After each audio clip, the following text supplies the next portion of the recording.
안녕하세요. 보험을 참견하는 홍원주 사장입니다.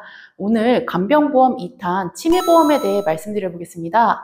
간병보험 1탄을 못 보신 분들은 오른쪽 상단에 표시해 놨으니까 정말 정리 잘 해놨거든요.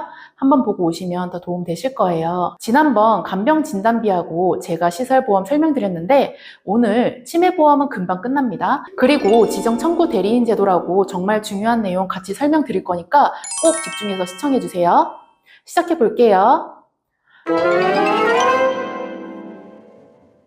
여러분들 치매하면 기억력을 잃는 알츠하이머 생각 많이 하시는데요. 치매 질환이 기억력도 잃고 움직이는 것도 불편하기 때문에 주변의 도움이 꼭 필요한 질환이죠. 그래서 치매를 대비해 간병보험이나 치매보험을 가입하시는데 간병보험하고 치매보험하고 헷갈리시는 분들 많습니다. 치매보험은 간병보험의 한 분야인데요. 치매보험은 사실 간병보험보다는 보장 범위가 훨씬 좁다고 보시면 됩니다. 간병보험은 나라에서 정한 요양등급을 받으면 보장되는 보험인데요. 요양등급 안에는 노인성 질환인 치매도 포함되어 있고 65세 이상 시에는 꼭 질병이 아니더라도 다쳐서 요양등급 신청해도 요양등급이 나옵니다. 나라에서 정한 요양등급 판정받으면 보험사에서 해당 등급 보험금을 지급하는 거죠. 치매보험은 말 그대로 치매로 진단되고 치매 진단 기준인 CDR 점수에 따라 보험금을 지급하는 상품인데요. 치매보험은 경증 치매 진단비, 중등도 치매 진단비, 중증 치매 진단비 세 가지의 보장 기준으로 나뉘어 있습니다. 각각 CDR 점수 1점, 2점, 3점 이상 시에 보험금을 한 번 주고 없어지는 담보인데요. 치매 진단은 병원에서 CDR 척도 검사로 치매 진단이 내려지는데 병원 기준이다 보니 보험사에서 바로 인정하지 않고 재검사 요청하는 경우도 있습니다. 간병과 치매의 제일 큰 차이점 중 하나는 간병은 나라의 기준으로 정해지고 치매는 병원의 기준으로 정해지는데요. 아무래도 나라의 기준으로 등급이 나와버리면 보험사에서 인정을 안 할 수가 없기 때문에 간병의 기준이 더 확실하다고 보시면 되죠. 약관에서 보시다시피 CDR 척도라고 임상치매평가 척도라는 것으로 평가를 하게 됩니다. 그런데 정말 중요한 내용은 치매보험을 어느 회사에 가입하시느냐에 따라서 또 보험금 지급 기준이 판이하게 달라질 수 있기 때문에 조심하셔야 합니다. 그 내용은 바로 약관에 환자의 상태가 90일 이상 지속되어 더 이상 호전을 기대할 수 없는 상태라는 내용이 약관상에 있느냐 없느냐입니다. 지금 보여드리는 약관에는 90일 이상 지속되어야 된다 이런 내용이 없죠. 여러분들 가입하신 보험의 약관 한번 찾아보세요. 이 내용 있는 치매보험이 정말 많습니다.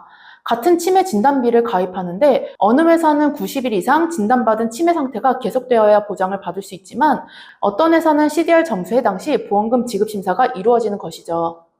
그러면 궁금하실 수 있습니다.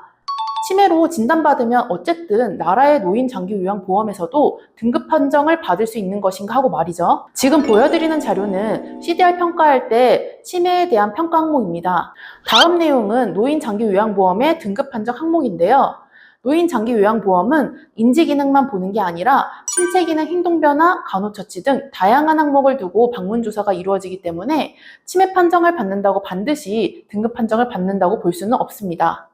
다만 요양등급 5등급이나 인지지원 등급이라는 것도 있어서 치매로만 판정받을 수 있는 등급도 있기 때문에 치매 진단 받으면 신청은 당연히 해볼 수 있겠죠. 지금까지 간병과 치매에 대한 이론적 설명을 드렸는데 제가 초반에 정말 중요한 내용이 있다고 말씀드렸었죠. 간병과 치매 관련 보험을 가입하실 때 정말 반드시 100번 강조해도 모자른 중요한 사항이 있는데요.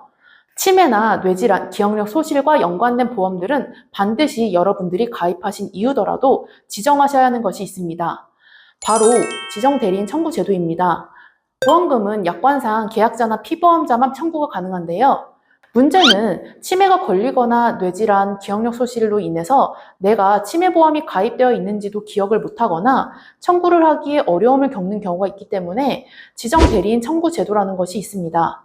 쉽게 말해 나 대신 누가 청구해줄 수 있다라고 보시면 됩니다. 지정대리인 청구 제도를 이용하기 위해서는 보험금 분쟁의 방지를 위해서 계약자, 피보험자, 수익자가 모두 동일한 계약이어야 합니다. 계약자가 청구 대리인으로 지정할 수 있는 사람은 피보험자의 가족관계 등록부상 또는 주민등록상의 배우자, 피보험자의 3촌 이내의 친족을 말합니다. 가입 전에 신분증, 가족관계증명서, 등본 등으로 신청이 가능하고 가입 이후라도 각 회사별로 필요 서류를 통해서 설정을 할 수도 있습니다. 치매나 간병보험 가입하실 때 안내도 못 받고 가입하시는 분들도 정말 많으실 거예요.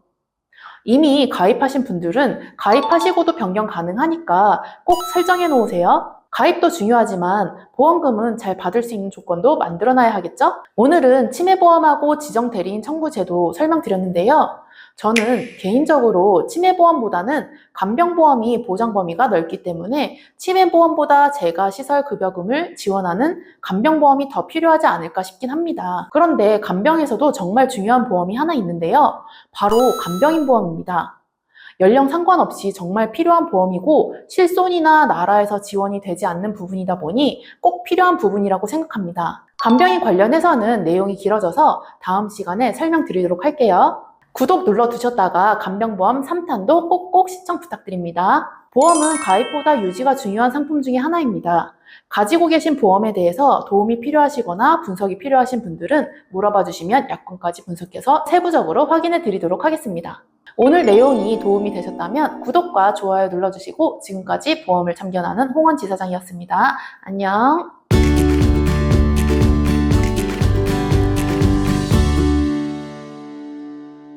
본 광고는 손해보험 광고 심의 기준을 준수하였으며 유효기간은 심의일로부터 1년입니다.